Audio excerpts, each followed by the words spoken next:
Welcome to Ankit pharmacy. दोस्तों, इस video में हम नाइपर 2019 का फोर्थ पार्ट करेंगे। अगर आपने बाकी पार्ट्स नाइपर क्वेश्चन पेपर्स के नहीं देखे हैं तो आपको इस वीडियो के डिस्क्रिप्शन में उन सभी वीडियोस का लिंक मिल जाएगा, तो एक बार डिस्क्रिप्शन ज़रूर चेक कर लेना। और हाँ, अगर आप हमारे चैनल के लिए नए हैं तो हमारे चैनल को सब्सक्राइब कर लें और बेल आइकन को भी दबा दें, ताकि जब भी हमारा कोई न्यू वीडियो आए तो उसका नोटिफिकेशन आपको सबसे पहले मिले। इस वीडियोस का जो फर्स्ट क्वेश्चन है वो है टेंडेलाइजेशन इज। टेंडेलाइजेशन क्या है? पहला ऑप्शन है heating to boiling point for 15 minute for 3 successive days. Second option है sterilization at 160 degree Celsius. Third option है moist heat sterilization at 121 degree Celsius. Fourth option है नन ऑफ द अबव। जो इसका right answer है वो है A, heating to boiling point for 15 minute for 3 successive days. Tyndallization को John टेंडल ने दिया था। टेंडेलाइजेशन प्रोसेस में क्या होता है कि जो बैक्टीरिया के स्पोर्स होते हैं वो डिस्ट्रॉय हो जाते हैं। इसके बाद नेक्स्ट क्वेश्चन है जीनस ऑफ निपाह वायरस। जो निपाह वायरस है उसका जीनस कौन सा होता है? फर्स्ट ऑप्शन है henipavirus and second option है डेल्टा वायरस।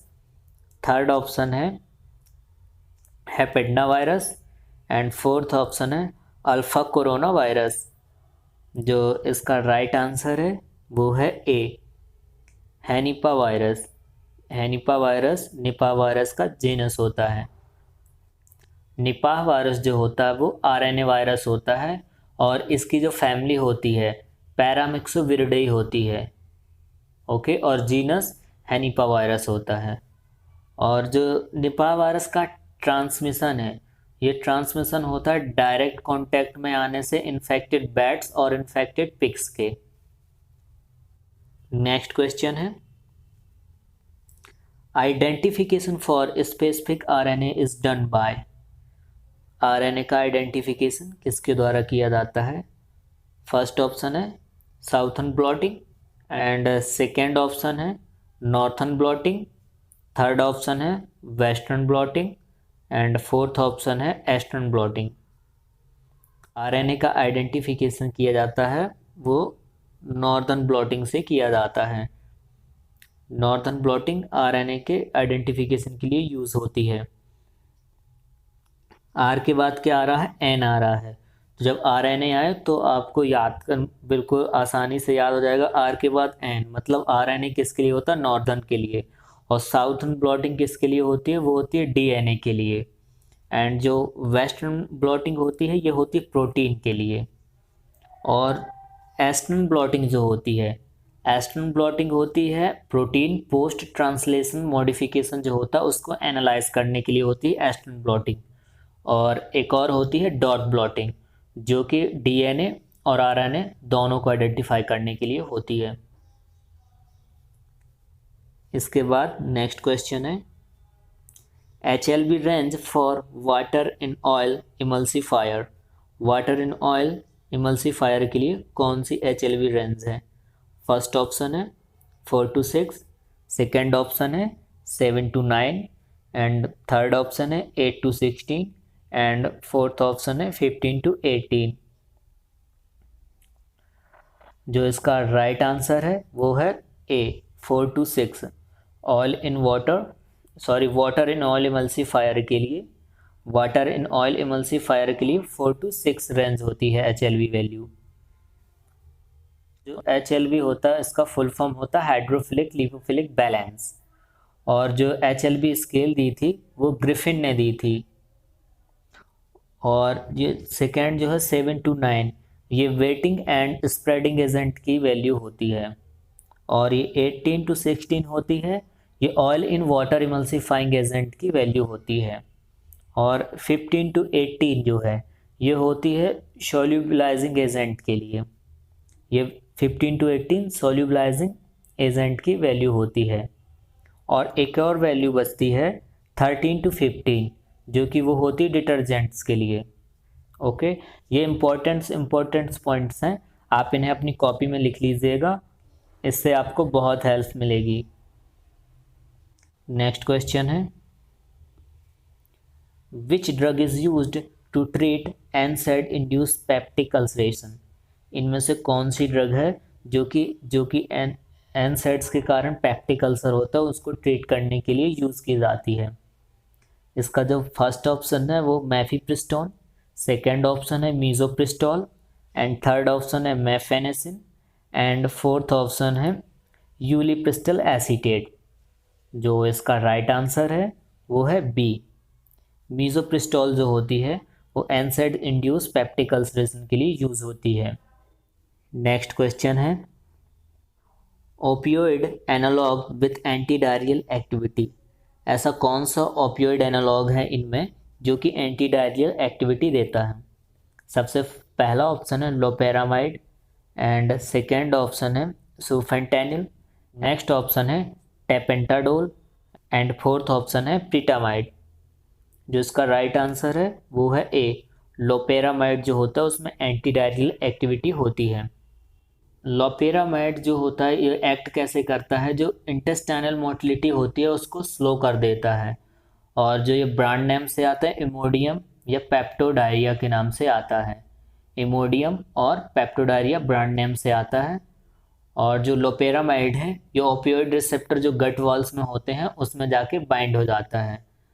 लोपेरामाइड का अगर जो अपन हाई डोज देते हैं तो सीवियर हार्ट रिदम प्रॉब्लम होती है और या फिर डेथ हो जाती है लोपेरामाइड से।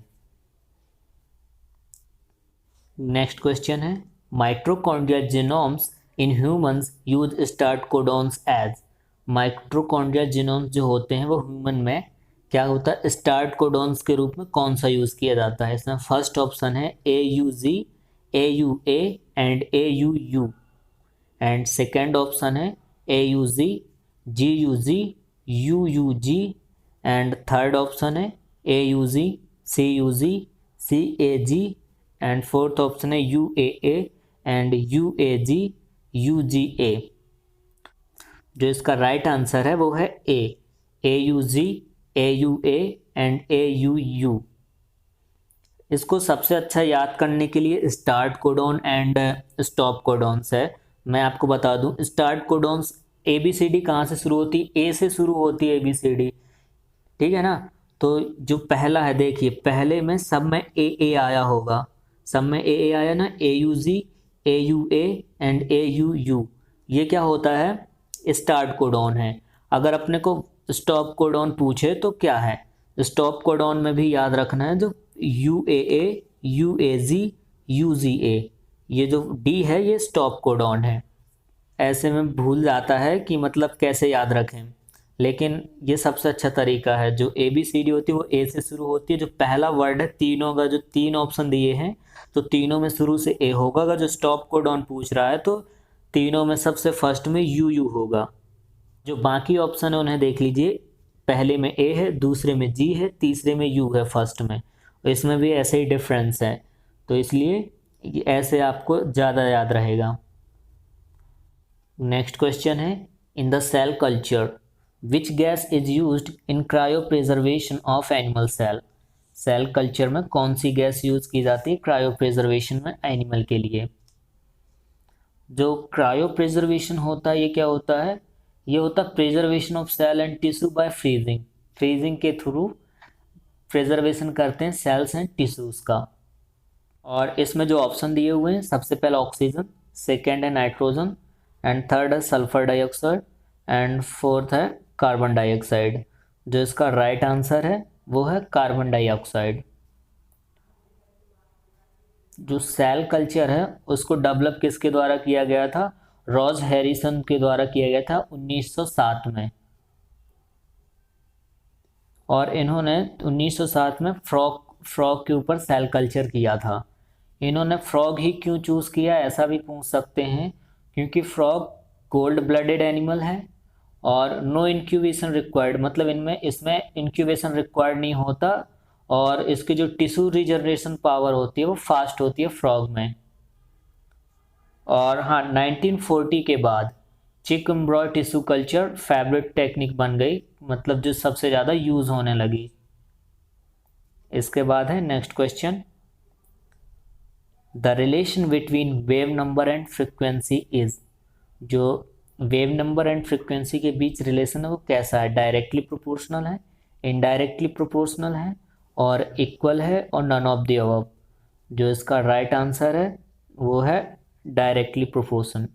अगर आपसे पूछ देता है वेव नंबर और वेव लेंथ में क्या कैसा रिलेशन है, तो आपको याद रखना है इनवर्सली प्रोपोर्शन होता है wave number and wavelength. इसके बाद नेक्स्ट क्वेश्चन है,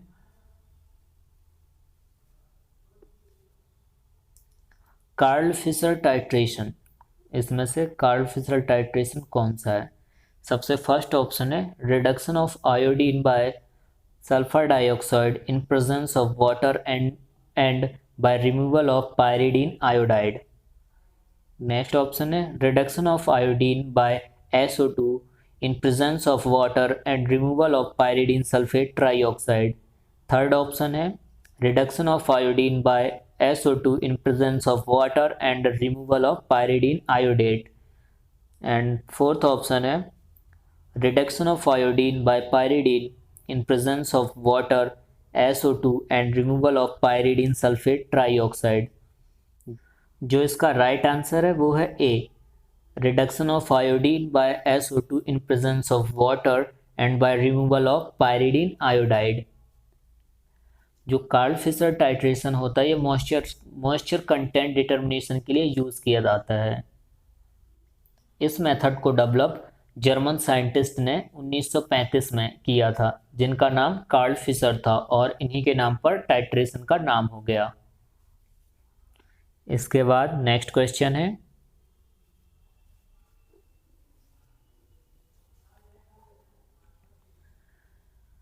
which of the following is a prodrug, इनमें से कौन सी प्रोड्रग है? सबसे पहला ऑप्शन है इनालप्रिल, दूसरा ऑप्शन है डिगॉक्सिन, एंड तीसरा ऑप्शन है कोडीन, फोर्थ ऑप्शन है एपिनेफ्रिन। जो इसका राइट आंसर है वो है ए, इनालप्रिल। इनालप्रिल प्रोड्रग होती है जो कि बॉडी में जाने के बाद इनालप्रिलेट में कन्वर्ट हो जाती है। जो इसका ब्रांड नेम होता है वो होता है वासोटैक, और इनालप्रिल एक एंजियोटेंसिन कन्वर्टिंग एंजाइम इनहिबिटर है। नेक्स्ट क्वेश्चन है, which is a monoclonal antibodies act as an antiplatelet, ऐसी कौन सी एंटीबॉडीज़ है जो कि एंटीप्लेटलेट्स एक्शन शो करती है? जो इसमें फर्स्ट ऑप्शन है वो है टिरोफिबैन, एंड सेकेंड ऑप्शन है एबिक्सिमैब, एंड थर्ड ऑप्शन है डेक्लिजुमैब, एंड फोर्थ ऑप्शन है एसिपिमॉक्स। जो इसका राइट आंसर है वो है बी, एबिक्सिमैब। एबिक्सिमैब ह्यूमन प्लेटलेट से बाइंड हो जाती है और इनहिबिट कर देती है प्लेटलेट एग्रीगेशन को। इसके बाद है next question, Craig apparatus is used in experiment for, जो क्रैग अपरेटस होता है वो किस एक्सपेरिमेंट में यूज़ किया जाता है? सबसे पहला ऑप्शन है Coulter counter method, and second option है counter current distribution, and third option है solubility determination, and fourth option है वेपर प्रेशर डिटर्मिनेशन। जो इसका राइट आंसर है वो है बी, काउंटर करंट डिस्ट्रीब्यूशन में क्रैग अपरेटस यूज़ किया जाता है। क्रैग अपरेटस जो होता है वो सीरीज ऑफ ग्लास ट्यूब्स का बना होता है और एनालिटिकल टेक्निक है जिसे कि 1940 में डेवलप किया गया था, और ये एक सेपरेशन प्रोसेस होती है जो कि लिक्विड लिक्विड एक्सट्रैक्शन प्रिंसिपल पर बेस्ड होती है।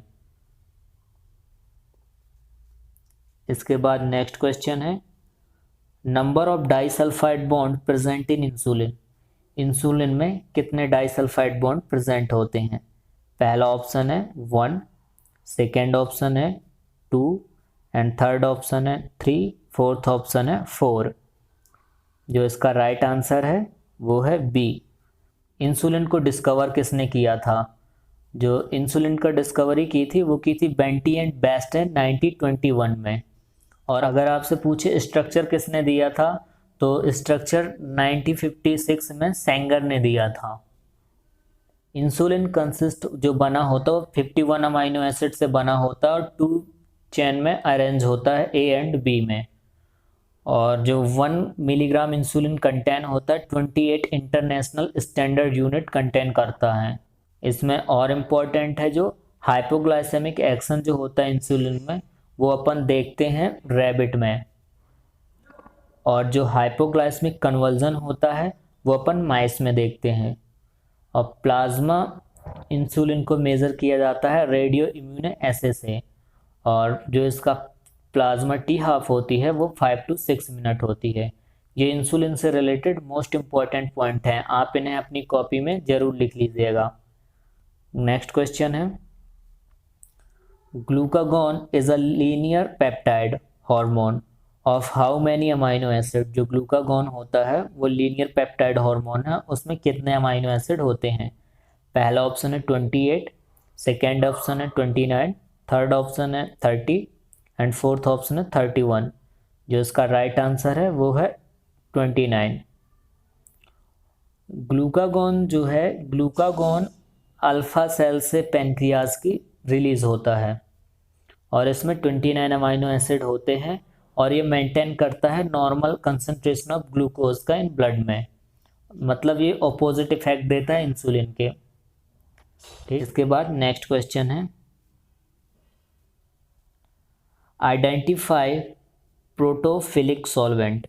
इनमें से प्रोटोफिलिक सॉल्वेंट कौन सा है?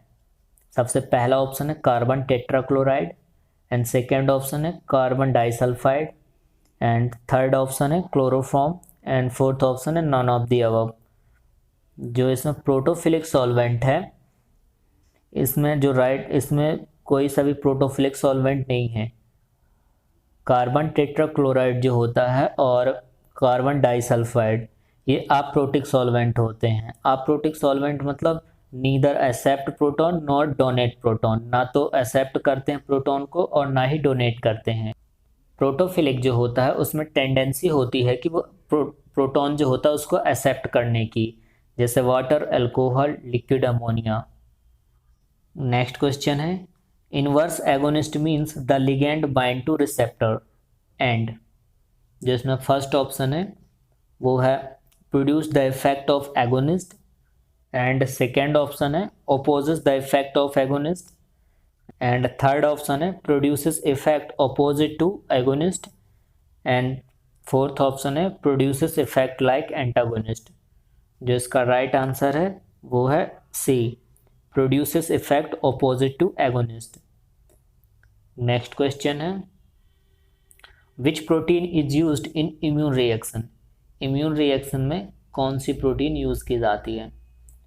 सबसे पहला ऑप्शन है complement protein and second option है यूबिक्विटिन एंड थर्ड ऑप्शन है इम्यूनोफाइलिन्स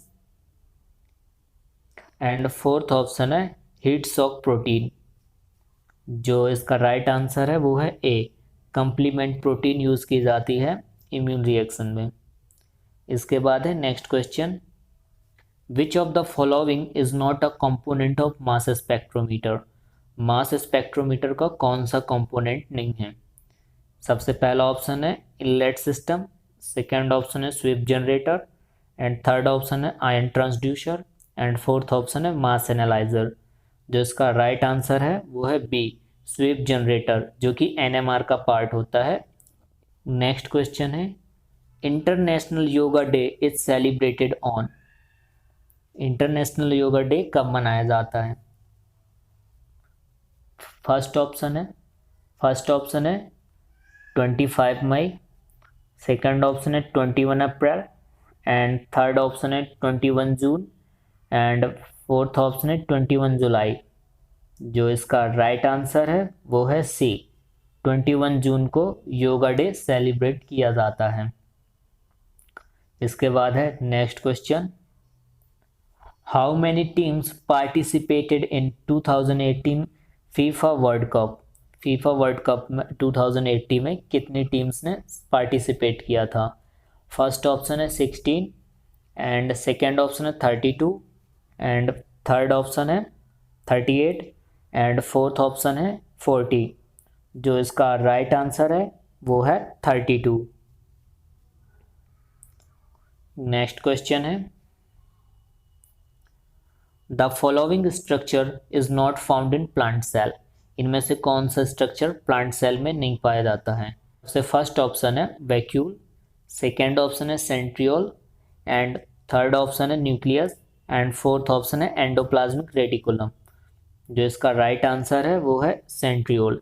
सेंट्रियोल एनिमल सेल्स में पाया जाता है, प्लांट में नहीं। नेक्स्ट क्वेश्चन है, which of the following is the toxic compound of linseed. जो लिंसीड है उसका टॉक्सिक कंपाउंड क्या है? फर्स्ट ऑप्शन है एराबिनोक्सिलैंड, सेकेंड ऑप्शन है रिसिन एंड थर्ड ऑप्शन है स्कोपोलैटिन एंड फोर्थ ऑप्शन है लिनामेरिन। जो इसका राइट आंसर है वो है डी, लिनामेरिन लिंसीड का टॉक्सिक कंपाउंड होता है। नेक्स्ट क्वेश्चन है, which of the following genera consist of endospore forming bacteria. इनमें से कौन सा ऐसा है जो कि एंडोस्पोर फॉर्मिंग बैक्टीरिया कंसिस्ट करता है? सबसे पहला ऑप्शन है बैसिलस, सेकेंड ऑप्शन है स्ट्रेप्टोकोकस एंड थर्ड ऑप्शन है सैक्रियोमाइसिस एंड फोर्थ ऑप्शन है इस्चेरिया। जो इसका राइट आंसर है वो है बैसिलस। नेक्स्ट क्वेश्चन है, which of the following type of metabolism do drugs with a high extraction ratio undergo to a significant extent। मतलब इसमें यह है कि जो ड्रग होती हैं वो ऐसा कौन सा मेटाबॉलिज्म है जिसमें हाई एक्सट्रैक्शन रेशियो होता है और जो ड्रग होती है वो ज़्यादा सिस्टमिक सर्कुलेशन में पहुंचती है। इसमें जो फर्स्ट ऑप्शन है वो है फर्स्ट पास मेटाबॉलिज्म, सेकेंड है जीरो ऑर्डर एंड थर्ड है इंट्राल्यूमिनल एंड फोर्थ है नॉन लीनियर। जो इसका राइट आंसर है वो है ए, फर्स्ट पास मेटाबॉलिज्म। दोस्तों ये 25 क्वेश्चन कंप्लीट हो गए नाइपर 2019 के पार्ट 4 का।